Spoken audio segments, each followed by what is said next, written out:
नमस्कार मित्रांनो, नशिबाने बांधलेलं नातं या आपल्या मालिकेच्या तिसऱ्या भागात तुमचं पुन्हा एकदा मनापासून स्वागत आहे.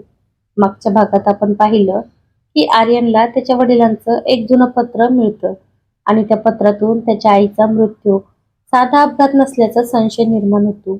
तर दुसरीकडे हॉस्पिटलमध्ये अन्वीच्या आईसमोर 20 वर्षापूर्वी मरण पावला असं समजलं गेलेला एक रहस्यमय माणूस अचानक उभा राहतो. आता पुढे काय होतं ते पाहूया. हॉस्पिटलच्या खोलीत अन्वीची आई त्या माणसाकडे भीतीने पाहत होती. तिचे हात थरथरत होते आणि ओठांवर फक्त एकच शब्द आला, "तू जिवंत आहेस?" तो माणूस हसला आणि म्हणाला, "हो, मी जिवंत आहे. पण तू माझं सत्य लपवून किती वर्ष जगलीस?" अन्वीच्या आईने डोळे मिटले आणि म्हणाली, "मला तसं करावं लागलं होतं." तो माणूस तिच्याजवळ येत म्हणाला, "तुझ्या मुलीचं लग्न देशमुखांच्या घरात झाले, म्हणजे आता माझ्याकडे येण्याची वेळ आली आहे." आई घाबरून म्हणाली, "अन्वीला या सगळ्यात ओढू नकोस." त्याने कठोर आवाजात उत्तर दिलं, "अन्वी आधीच या खेळाचा भाग झाली आहे आणि तिला हे लग्न का करावं लागलं हे मला चांगलं माहिती आहे." तेवढ्यात हॉस्पिटलच्या बाहेर अन्वीचा फोन वाजला. अनोळखी नंबरवरून कॉल होता. तिने फोन उचलताच समोरून आवाज आला, "तुझ्या आईला भेटायचं असेल तर एकटी ये." अन्वी घाबरली आणि लगेच आर्यनकडे पाहिलं. आर्यनने विचारलं, "कुणाचा फोन?" अन्वीने काही क्षण शांत राहून सांगितलं, "माझ्या आईबद्दल आहे." आर्यन म्हणाला, "मीही तुझ्यासोबत येतो." अन्वीने नकार दिला, "नाही, मला एकटीलाच जावं लागेल." पण आर्यनने तिचा हात धरून ठामपणे सांगितलं, "आपलं लग्न परिस्थितीने झालं असेल, पण आता तुझ्या संकटात तुला एकटं सोडणार नाही." हे ऐकून अन्वीच्या डोळ्यात पहिल्यांदाच आर्यनबद्दल वेगळी भावना उमटली. दोघं हॉस्पिटलमध्ये पोहोचले तेव्हा अन्वीच्या आईच्या खोलीचं दार अर्धवट उघडं होतं. आत गेल्यावर आई एकटीच पलंगावर बसलेली होती, पण तिच्या चेहऱ्यावर प्रचंड भीती होती. अन्वीने विचारलं, "आई, इथे कोण आलं होतं?" आई नजर चुकवत उत्तर दिलं, "कोणीच नाही." आर्यनने लगेच खोलीकडे पाहिलं आणि जमिनीवर पडलेला एक जुनं लॉकेट त्याच्या नजरेस पडलं.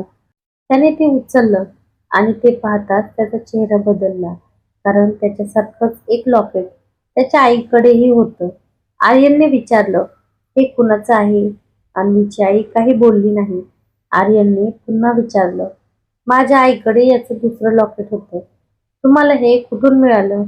आईच्या डोळ्यात अश्रू आले आणि ती म्हणाली, "आर्यन, काही प्रश्नाची उत्तरं ऐकण्याची तुझी तयारी नाही." आर्यनचा आवाज कठोर झाला, "माझ्या आईचा मृत्यू, तुमचं माझ्या कुटुंबाशी नातं आणि अन्वीचं माझ्याशी लग्न, या सगळ्यांचा संबंध आहे ना?" आईने मान खाली घातली. अन्वी हादरली, "आई, तू मला सगळं सांगितलं नाहीस." आई म्हणाली, "मी तुला वाचवण्यासाठी गप्प राहिले." तेवढ्यात आर्यनच्या फोनवर त्याच्या आजीचा कॉल आला. "आर्यन, लगेच घरी ये. तुझ्या वडिलांच्या जुन्या कपाटात मला काहीतरी सापडलंय." आर्यन आणि अन्वी ताबडतोब घरी परतले. आजीने त्यांच्या हातात एक जुनी डायरी दिली. "ही तुझ्या वडिलांची आहे." आर्यनने डायरी उघडली आणि पहिल्याच पानावर लिहिलं होतं, "जर माझ्या मृत्यूनंतर आर्यनला ही डायरी मिळाली तर त्याला सत्यापासून दूर ठेवू नका." पुढच्या पानावर एका रात्रीची तारीख होती आणि त्याखाली लिहिलं होतं, "त्या रात्री मी गाडी चालवत नव्हतो, तरी अपघाताची जबाबदारी माझ्यावर आली." आर्यनच्या हातातून डायरी जवळजवळ सुटली. तो आजीकडे पाहत म्हणाला, "मग गाडी कोण चालवत होतं?" आजीने डोळ्यात अश्रू आणत उत्तर दिलं, "तुझी आई." आर्यनला धक्का बसला, "पण आई तर अपघातात मरण पावली." आजी म्हणाली, "हो, पण त्या रात्री तुझी आई एकटी नव्हती." आर्यनने पुढचं पान उघडलं, पण ते पान फाटलेलं होतं. त्याने विचारलं, "उरलेलं पान कुठे आहे?" आजी शांत राहिली. अन्वीने त्या फाटलेल्या पानाचा तुकडा उचलला आणि त्यावर काही शब्द दिसले. "अन्वीची आई, साक्षीदार." अन्वीच्या चेहऱ्यावर भीती पसरली. आर्यनने तिच्याकडे पाहून विचारलं, "तुझ्या आईने त्या रात्री काय पाहिलं होतं?" अन्वीने उत्तर देण्याचा प्रयत्न केला, पण तेवढ्यात घराच्या बाहेर अचानक गाडीचा आवाज आला. आर्यन खिडकीजवळ गेला आणि बाहेर पाहिलं तर तीच काळी गाडी उभी होती, जी मागच्या रात्री हॉस्पिटल जवळ दिसली होती. गाडी काही क्षण थांबली आणि नंतर वेगाने निघून गेली. आर्यन म्हणाला, कोणीतरी आपल्यावर लक्ष ठेवते. अन्वीने घाबरून विचारलं, आपल्यावर? आर्यनने तिच्याकडे पाहिलं. हो, आणि आता मला खात्री आहे की हे फक्त तुझ्या आईचं किंवा माझ्या आईचं प्रकरण नाही.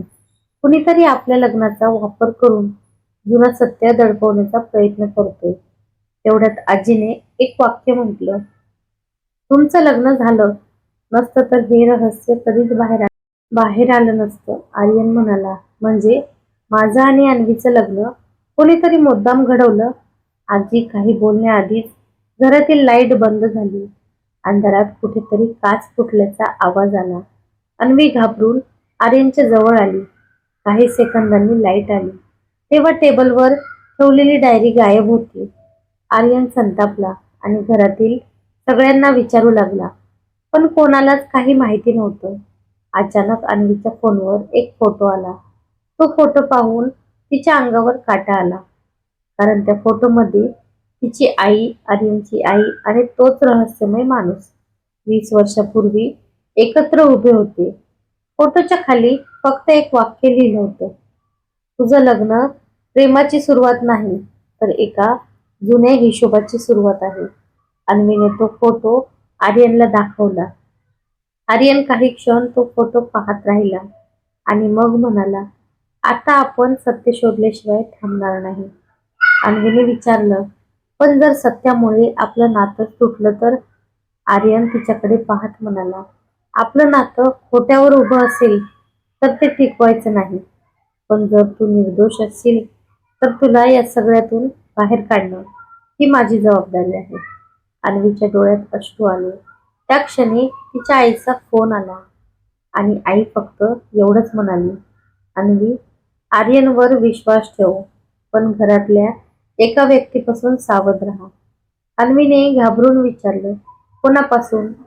फोन अचानक कट झाला. आर्यनने विचारलं, काय म्हणाली तुझी आई? अन्वीने त्याच्याकडे पाहिलं, पण उत्तर देण्याआधीच घराच्या जिन्यावरून पावलांचा आवाज आला. दोघांनी वर पाहिलं तर घरातील एक व्यक्ती अंधारात उभी होती. तिच्या हातात तीच जुनी डायरी होती. आर्यन तिच्याकडे धावत गेला, पण त्या व्यक्तीने डायरी खाली फेकली आणि मागच्या दरवाजातून पळून जाण्याआधी फक्त एवढंच म्हटलं, आर्यनला सत्य कळलं तर अन्वीचा जीव जाईल. आर्यन थिजून उभा राहिला आणि अन्वीच्या चेहऱ्यावर भीती पसरली, कारण आता त्यांना समजलं होतं की त्यांच्या लग्नामागचं रहस्य फक्त भूतकाळात नाही, तर त्यांच्या अगदी जवळच्या व्यक्तीमध्ये लपलेलं आहे. पुढच्या भागात आर्यनला कळणार आहे की त्याच्याच घरातील कोणीतरी अन्वीला का वाचवू इच्छित नाही. अन्वीच्या आईने शेवटच्या क्षणी कोणाचं नाव सांगण्याचा प्रयत्न केला आणि त्या जुन्या अपघाताच्या रात्री नेमकं काय घडलं होतं हे जाणून घेण्यासाठी पुढचा भाग नक्की पहा. पार्ट 4 हवा असेल तर कमेंटमध्ये पार्ट 4 लिहा. व्हिडिओ आवडला असेल तर लाईक करा, शेअर करा आणि नशिबाने बांधलेलं नातं या मालिकेला सबस्क्राईब करायला विसरू नका. तर कशी वाटली कथा नक्की कमेंट करून सांगा. भेटूया परत पुढच्या व्हिडिओमध्ये.